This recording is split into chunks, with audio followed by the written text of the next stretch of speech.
इस वक्त आप आराम से बैठकर इस वीडियो को देख रहे हैं, मगर मैं आपको कहूं, आज जिस जगह पर आप अभी बैठे हो वो जमीन आज से करोड़ों साल पहले 8,500 डिग्री के तापमान से उबल रही थी, या जिस जगह पर आप बैठे हैं वो जगह लाखों सालों तक बर्फ से ढकी हुई थी। ये दोनों बातें सच हैं। इस 15 मिनट की वीडियो के अंदर आप पृथ्वी के 450 करोड़ साल के सफर को देखने वाले हैं।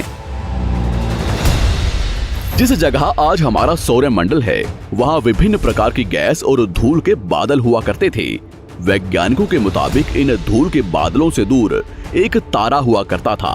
वक्त के साथ साथ उस तारे की ऊर्जा कम होने लगी, जिसके कारण उसके अंदर एक विशाल विस्फोट हुआ। विस्फोट की वजह से अंतरिक्ष की ये धूल एक दूसरे से दबने लगी। इस दौरान बादलों में स्थित धूल के कण दबाव और गर्मी के कारण बड़े उल्कापिंड और पत्थरों में परिवर्तित हो चुके थे, और इसी दबाव की वजह से इन बादलों में स्थित रेडियो एक्टिव पदार्थ ने ग्रेविटी का निर्माण किया। इस ग्रेविटी के कारण बीच में हाइड्रोजन और हीलियम इकट्ठा होने लगे। बीच के इस भयंकर दबाव के कारण एक विशाल विस्फोट हुआ, और इसी विस्फोट के कारण हमारे सूरज का जन्म हुआ। अंतरिक्ष में फैले एस्टेरॉयड यानी क्षुद्र ग्रहों में भारी वजन की वजह से सूरज के करीब आकर सूरज की परिक्रमा करने लगे। धीरे धीरे इन्हीं एस्टेरॉयड में भारी टकराव हुआ, जिसके फलस्वरूप मरकरी, विनस, अर्थ और मार्स जैसे ग्रहों का निर्माण हुआ। वैज्ञानिकों के मुताबिक उस वक्त पृथ्वी और मार्स यानी मंगल ग्रह के बीच थिया नामक ग्रह सूरज की परिक्रमा किया करता था। पृथ्वी पर ग्रेविटी होने की वजह से सूरज की परिक्रमा करने वाले एस्टेरॉयड अब पृथ्वी की परिक्रमा करने लगे, और धीरे धीरे करोड़ों सालों तक ये पृथ्वी पर गिरते रहे। और ऐसी घटना हमारे पड़ोसी ग्रह थिया पर भी हो रही थी, जिसके कारण थिया पृथ्वी के और करीब आने लगा और आकर पृथ्वी से टकराया। इस भयंकर टकराव की वजह से पृथ्वी के हिस्से कणों के रूप में अंतरिक्ष में फैल गए और एक रिंग्स की तरह पृथ्वी की परिक्रमा करने लगे। इन्हीं परिक्रमा करते हुए कणों में टकराव होने लगा, जिसके कारण हमारे चांद का निर्माण हुआ। उस वक्त पृथ्वी पर सिर्फ एक ही समुद्र हुआ करता था, और वो था 1900 डिग्री सेल्सियस की तापमान पर उबलते हुए लावे का। उबल रही थी वो सारी चीजें जिसे आज आप अलग अलग नाम से जानते हैं। वक्त के साथ साथ पृथ्वी धीरे धीरे ठंडी हो रही थी, जिसके कारण पृथ्वी के भारी तत्व जैसे धातु और रेडियो एक्टिव पदार्थ पृथ्वी के केंद्र में जाकर इकट्ठा हो गए, और हल्के पदार्थ पृथ्वी की सतह पर आ गए। लाखों सालों तक पृथ्वी पर उल्कापिंडों की बरसात हुई, और इन गिरते हुए उल्कापिंडों में जमा था नमक, मिनरल्स और पानी। करोड़ों सालों तक इन उल्कापिंडों की बरसात होती रही, और धीरे धीरे पृथ्वी की ऊपरी सतह पानी से ढकने लगी। वैज्ञानिकों के मुताबिक यही वो वक्त था जब दूर गहरे पानी के अंदर निकलते ज्वालामुखियों से पहली बार सूक्ष्म जीवों का निर्माण हुआ। लाखों सालों बाद एक वक्त ऐसा आया जब पृथ्वी की पूरी सतह पानी से ढक चुकी थी। हमारी पृथ्वी के सबसे अंदर का कोर रेडियो एक्टिव पदार्थ से बने होने की वजह से हरदम गर्म होता रहता है, लेकिन जब भी पृथ्वी की ऊपरी जमीन ठंडी हो जाती है, तब पृथ्वी के अंदर की गर्मी बाहर नहीं निकल पाती, जिसके कारण ज्वालामुखियों का निर्माण होता है। और उस वक्त कुछ ऐसा ही हुआ। पानी से ढकी हुई पृथ्वी पर हजारों की तादाद में ज्वालामुखी निकलने लगे, और आने वाले लाखों सालों तक इन ज्वालामुखियों का निकलना जारी रहा, जिससे पानी के ऊपर जमीन का निर्माण हो रहा था। इस वक्त भी पृथ्वी पर वातावरण ना होने की वजह से अंतरिक्ष से उल्कापिंडों की बरसात हो रही थी।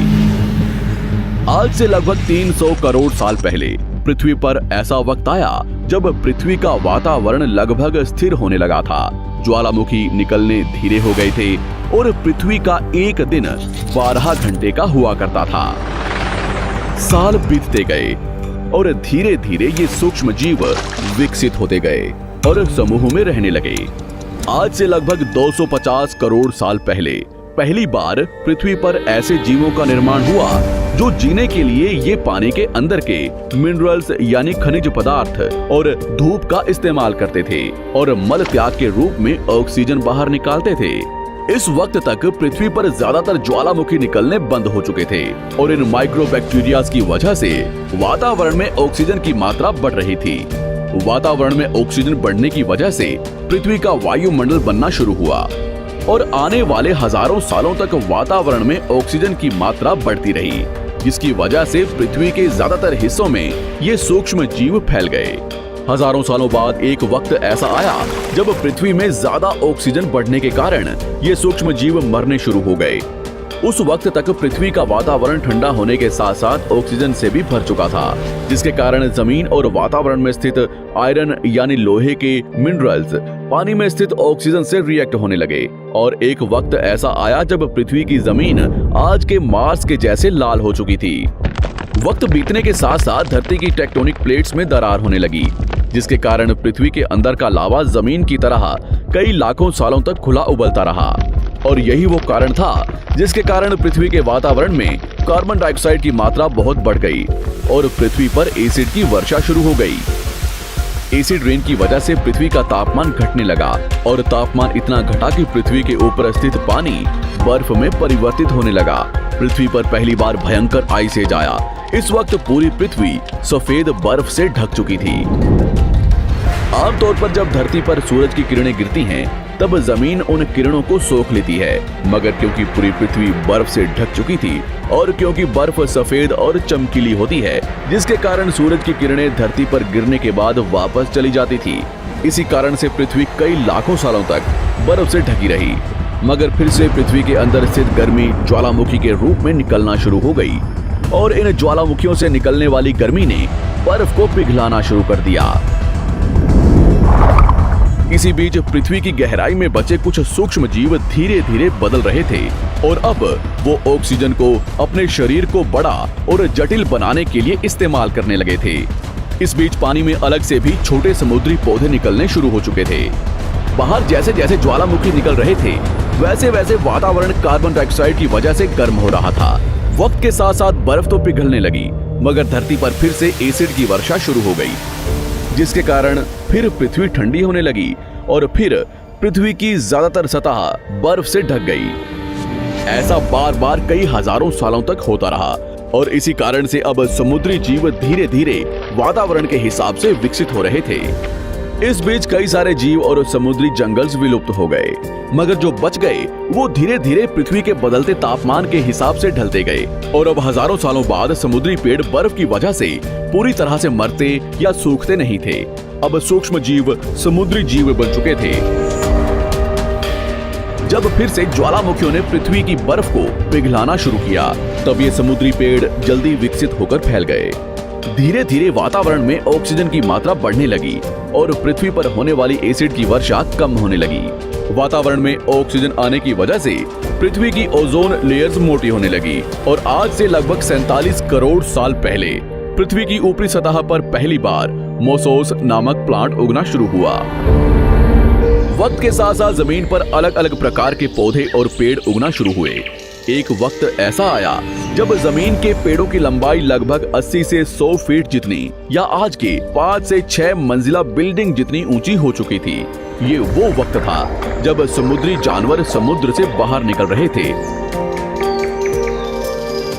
और जमीनी जानवरों में परिवर्तित हो रहे थे। धरती की ज्यादातर जमीन एक जगह इकट्ठी हो चुकी थी, जिसे आज हम पैंजिया महाद्वीप के नाम से जानते हैं।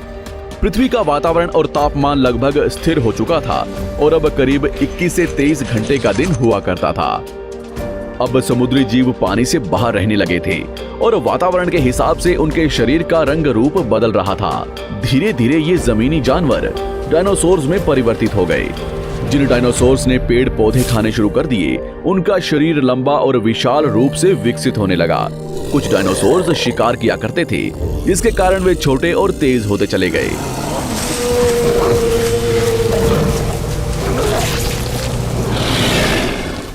पृथ्वी की ऊपरी जमीन एक जगह इकट्ठी होने के कारण ज्यादातर जमीन रेगिस्तान और बंजर हो चुकी थी। ज्यादातर जंगल समुद्र के करीब हुआ करते थे, जिसमें डायनासोर्स रहा करते थे। आज से लगभग 20 करोड़ साल पहले पैंजिया महाद्वीप टूटना शुरू हो गया। पैंजिया के विभाजित होने की वजह से पृथ्वी की ज्यादातर ऊपरी जमीन पानी के संपर्क में आने लगी, जिसके फलस्वरूप पृथ्वी पर हरियाली बढ़ती गई, जिस वजह से डायनासोर्स और ज्यादा विभिन्न और विशाल होते चले गए। डायनासोर्स ने आने वाले लगभग 20 से 30 करोड़ सालों तक पृथ्वी पर राज किया। उस वक्त डायनासोर्स समुद्र से लेकर जमीन और आसमान तक पूरी पृथ्वी पर राज किया करते थे। इस दौरान अफ्रीका से टूटा भारत सीधे आकर आज के तिब्बत से टकराया और इस टकराव की वजह से हिमालय का निर्माण हुआ।